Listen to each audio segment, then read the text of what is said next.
நீங்க என்ன பண்ணுவீங்களோ எனக்கு தெரியாது. நீங்க சீக்கிரமா சம்பாதிக்கணும், ஏதாவது ஒரு ஐடியா பண்ணுங்க. நீ ஆசைப்படுற மாதிரி இந்த காலத்துல சீக்கிரம் சம்பாதிக்கணும்னா நேர்மையா எது பண்ணாலும் முடியாது. ஏதாவது உள்ட வேலை பண்ணாதான் சீக்கிரம் சம்பாதிக்க முடியும். உள்டப்பு வேலை பண்ணா சம்பாரிச்சிடலாமா? இன்னைக்கு நம்ம நாட்டுல முன்னேறினவங்கள பாதி பேருக்கு மேல உள்டா பண்ணிதான் சம்பாதிச்சுட்டு இருக்கிறாங்க. ஏங்க, இப்பெல்லாம் மக்கள் ஏமாற மாட்டாங்க, நீங்க என்னமோ ஈஸியா சொல்றீங்க. முன்னத்தை விட நம்ம மக்கள் இப்பதான் அதிகமா ஏமாந்துட்டு இருக்கிறாங்களே. நம்ம மக்கள் ஈஸியா ஏமாத்தணும்னா அதுக்கு ஒரு 5-10 லட்சமாவது செலவாகுமே. 5 லட்சம் 10 லட்சம்னா நம்ம ரெடி பண்ணிக்கலாங்க. இருக்கிற நகை வித்தாலே போதும். ஆமா, அது என்ன தொழிலுங்க?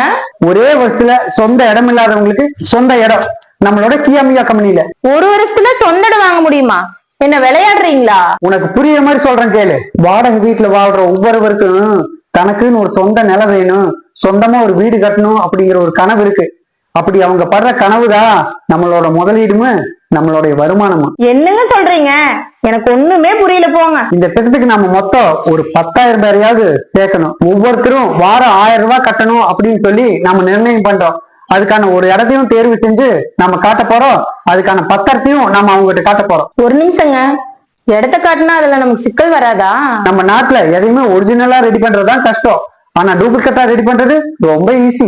இப்போ ஒரு நபர் நமக்கு வாரம் 1000 ரூபாய் கொடுக்குறாங்க அப்படின்னா 10,000 பேருக்கு வாரம் 1 கோடி ரூபாய், மாசத்துக்கு 4 கோடி ரூபாய். 4 கோடிங்களா? ஒவ்வொருத்தருக்கு மாசம் 4000ங்கிறது சின்ன அமௌண்ட். ஆனா நமக்கு 4 கோடிங்கிறது பெரிய அமௌண்ட். வருஷத்துக்கு 48 கோடி ரூபாய். 48 கோடினா நினைச்சு பார்க்க முடியாத காசுங்க நமக்கு. முதல்ல நம்மளோட கியாமியா கம்பெனிய மக்கள் கிட்ட பப்ளிசிட்டி பண்ணணும்.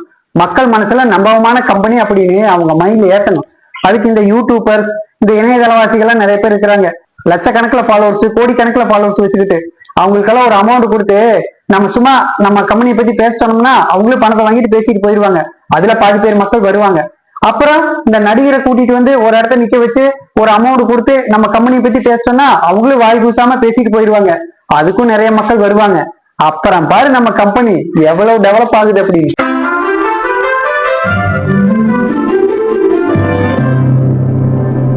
உடனே மக்கள் என்ன ஏதுன்னு கூட விசாரிக்காம அவங்க சொல்லிட்டாங்க, நடிகர் சொல்லிட்டாங்க, யூடியூபர் சொல்லிட்டாங்க அப்படின்னு பணத்தை நம்ம கம்பெனியில கட்ட ஆரம்பிப்பாங்க.